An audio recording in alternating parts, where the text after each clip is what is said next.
A resposta é não.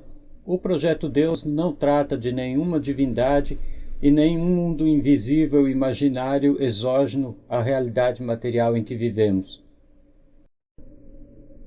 Nossa metafísica não pressupõe o sobrenatural como algo fora da natureza e que a precede, mas como algo que a sucede, como um desdobramento evolutivo de suas próprias leis intrínsecas.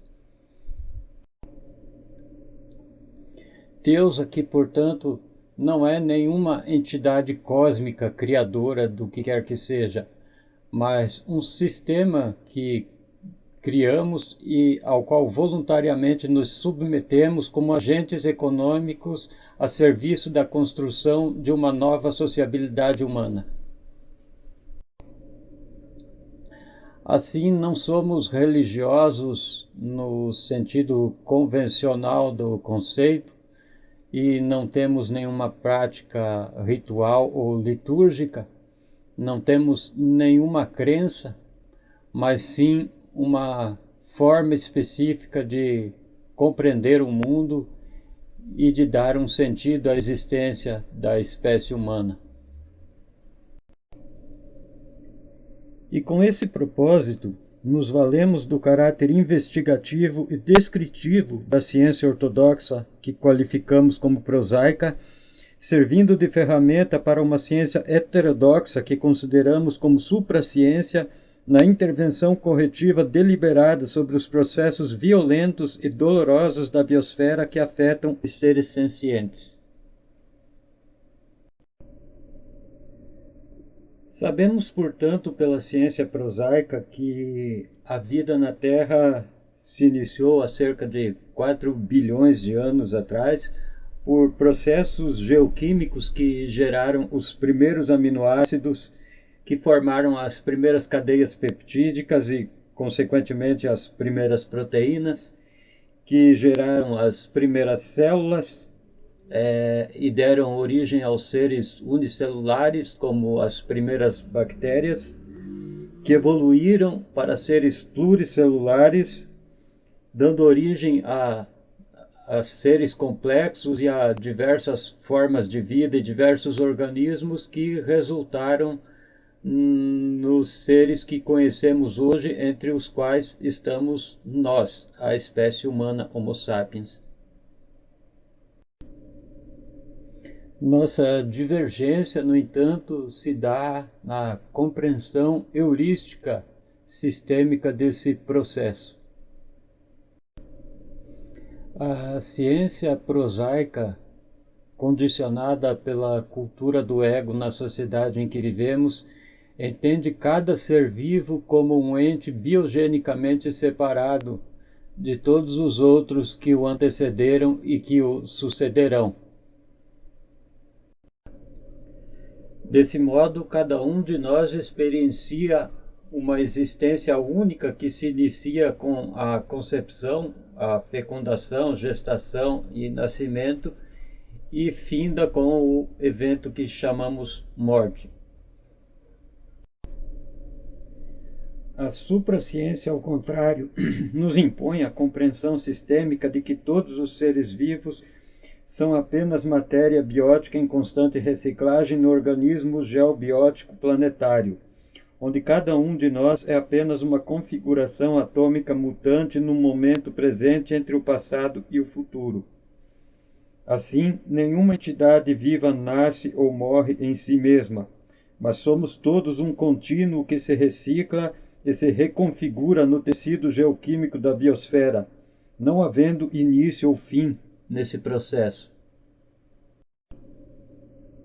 Desde os nutrientes na corrente sanguínea que formaram os gametas no sistema reprodutivo dos meus progenitores e que formaram o zigoto no encontro posterior, e assim por diante, tudo sou eu.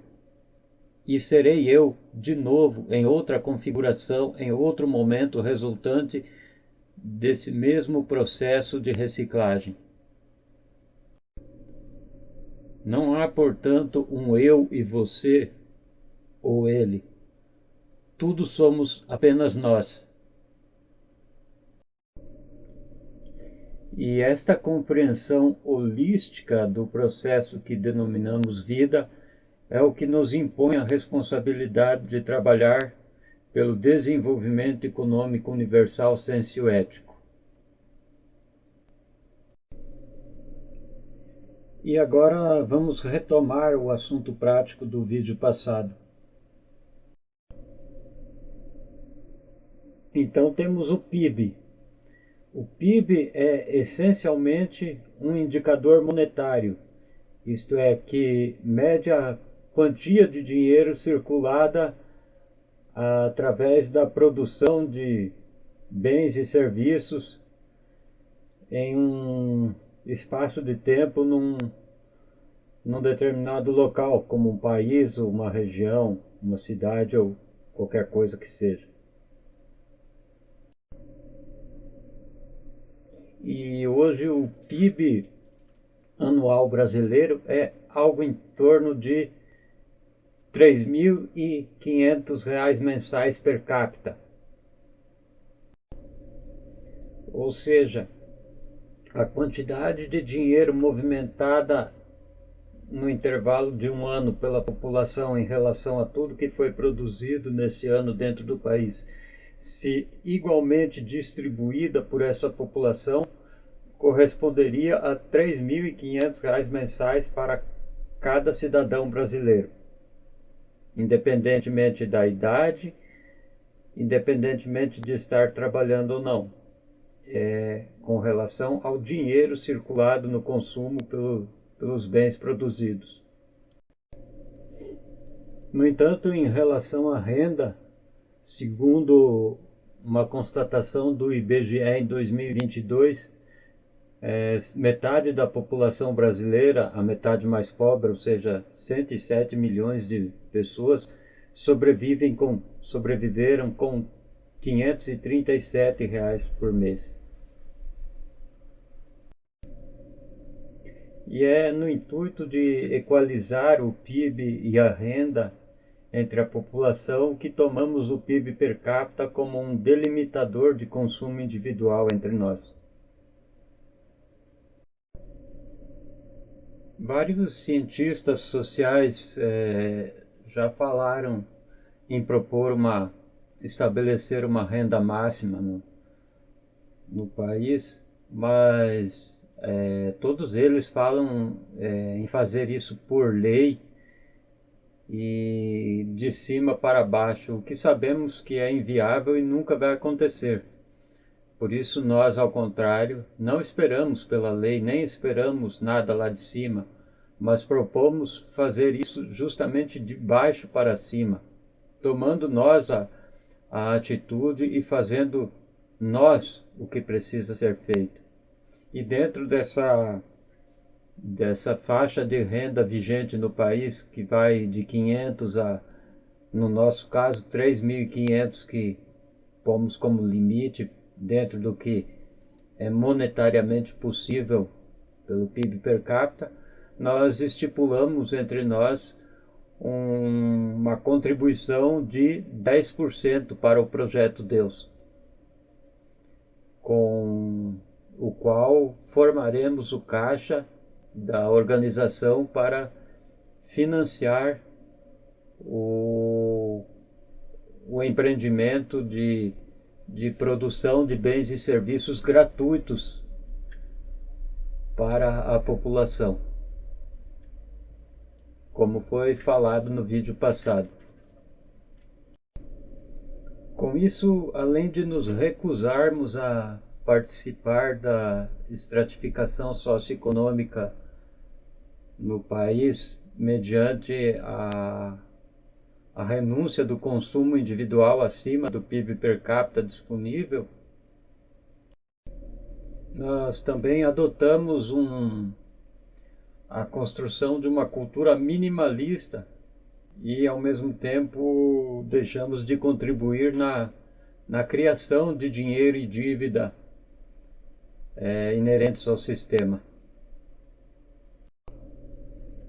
Pois precisamos urgentemente passar de uma cultura de viver para o consumo para uma cultura de consumir para viver.